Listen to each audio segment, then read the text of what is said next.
Everyone, welcome to my channel. My name is Amisha and I am from arts no. आज की video में मैं आपको बताने वाली हूँ कि क्लास 12 कंप्लीट करने के बाद गवर्नमेंट टीचर की प्रिपरेशन कैसे करें। तो गवर्नमेंट टीचर की प्रिपरेशन करने के लिए इस वीडियो में मैंने सारे वो मेथड्स बताया कि कैसे करना है। So let's go.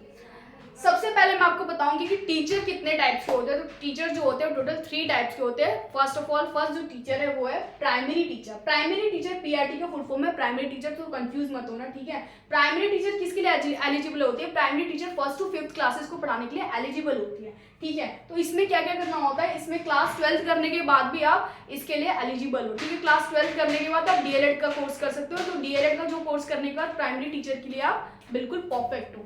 देन उसके ये डीएलएड करने के लिए कितने साल लगते हैं? डीएलएड करने के लिए टोटल 2 इयर्स लगते हैं। देन अब हम आते हैं टीजीटी टीचर के लिए। टीजीटी टीचर कौन सी होती है? जो 6 to 10 क्लासेस को पढ़ाती है। अब इसमें क्या क्या करना होता है? इसमें तो आपका एक ग्रेजुएशन कंपलसरी है। ग्रेजुएशन जो होगा 3 इयर्स का होता था पहले, बट अब न्यू पॉलिसी के तहत टोटल 4 इयर्स के हो गए। ग्रेजुएशन प्लस बीएड दोनों चाहिए इसमें। टोटल 6 इयर्स हो गए आपको टीजीटी टीचर करने के लिए। इसमें इतना टाइम लग जाएगा। उसके बाद क्या होता है? थर्ड होता है पीजीटी टीचर। पीजीटी में क्या होता है? जो पीजीटी टीचर होती है वो 11th 12th क्लासेस को पढ़ाने के लिए एलिजिबल होती है। इसमें क्या क्या होता है? इसमें ग्रेजुएशन करना होगा सबसे पहले आपको। ग्रेजुएशन के बाद इसमें पोस्ट ग्रेजुएशन भी करना होगा। पोस्ट ग्रेजुएशन क्या होता है? जो ग्रेजुएशन के बाद जो हम करते हैं, जैसे कि आपने बीए कर रखा है तो बीए के बाद जो एमए करोगे उसको कहेंगे पोस्ट ग्रेजुएशन। देन उसके बाद बीएड तो कंपलसरी है, ठीक है। इसमें भी तो इसमें भी आपको बीएड करना पड़ेगा। बीएड जैसे कि मैंने बताया आपको 2 साल लग जाएंगे बीएड करने में।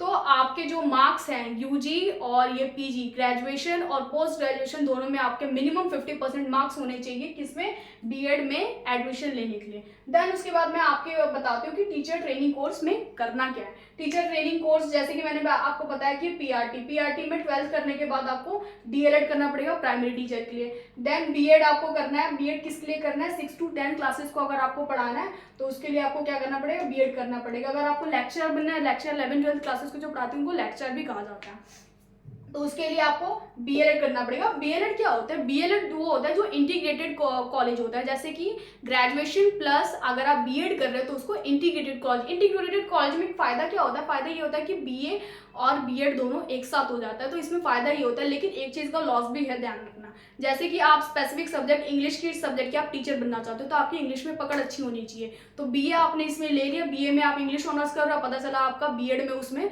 है ही नहीं आपका इंग्लिश सब्जेक्ट, तो ऐसा नहीं है। दोनों का कॉम्बिनेशन अच्छा होना चाहिए। अगर दोनों कॉम्बिनेशन सब्जेक्ट आपके बिल्कुल सही है तभी आप आगे चल के पीजीटी टीचर बन पाओगे। सो आपका सब्जेक्ट का कॉम्बिनेशन होना चाहिए। बीएड करने के लिए 4 इयर्स लगते हैं। देन उसके बाद हम आते हैं टीईटी। अब टीईटी क्या होता है?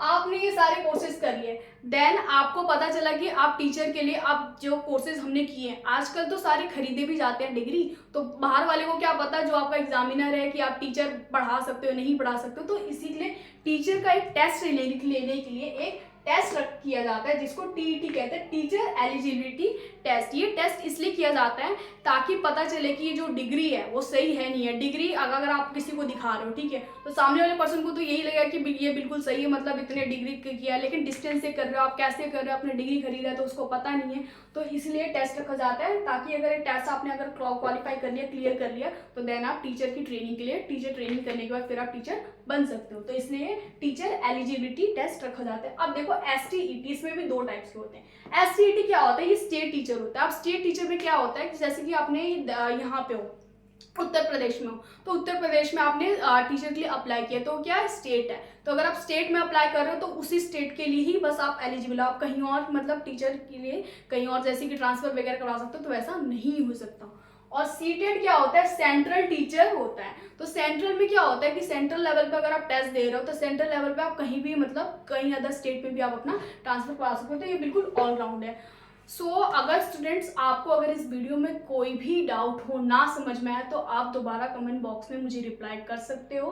Thanking you for watching my video. अगर आपको प्लीज़ मैं अगेन रिपीट कर रही हूँ, कोई भी डाउट हो तो आप मेरे चैनल पर कमेंट में लिख सकते हो कि मैम मेरे को इस चीज़ की डाउट है, विदाउट एनी हेजिटेशन। ये मत सोचना कि मैम क्या सोचेंगी, मैं ऐसा बिल्कुल भी नहीं हूँ, मैं बिल्कुल मतलब फ्री माइंडेड हूँ, ठीक है। अगर आपने चैनल को लाइक नहीं किया, सब्सक्राइब नहीं किया, तो लाइक एंड सब्सक्राइब कर दीजिए। और आपके जो फ्रेंड्स हैं उन्हें भी ये वीडियो बिल्कुल शेयर करना। Thank you.